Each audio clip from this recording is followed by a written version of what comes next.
Himas rehasgo niya ng sarong aktibong pulis sa National Capital Region makalis na makuanin illegal na droga sa pigkasar na bypass operation.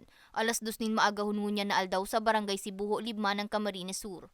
Binistoan na aresto na si alias Anton, sarong pulis korporal na aktibong miyembro kang Criminal Investigation and Detection Unit sa Quezon City Police District, na residente kang parehong syudad na Tubong, Iriga City. Nakuha sa posisyon kan sospek ang 7 pidasong heat seal transparent sachet, lawgang pigtutubudan na iligal na droga na may gabat na 200 gramo asin nagkakantidad ni 1,360,000 pesos. Apuera sa droga na kumpiskar man sa sospek ang sarong short firearms na Taurus caliber 40 na may 2 magasin na kargado nin bala, asin sarong rifle 5.56 na may 2 magasin asin mga bala. Siya pinapamedical pa kasi doon sa mandatory medical kasi bago ipasok sa kailangan mo ng medical. Nagpa-drug test pa po siya ngayon. Naaresto ang sospek kulik ang pinagsarong puwersa ka Special Operations Unit 5 PNP Drug Enforcement Group na iyo ang lead unit.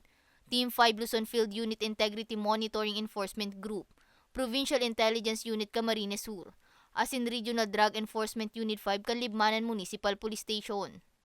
Ma'am, mandatory po yun ma'am na pag-aaralan, nasisiya sa atin ang kanyang background, kung ano pa ba ang kung mayroon pa ba siyang ibang connection, kailangan matukoy din kung kanino siya o ang kanya mga tinatawag nating mga linkages kasi importante po yun sa PNP na may ganitong kaso.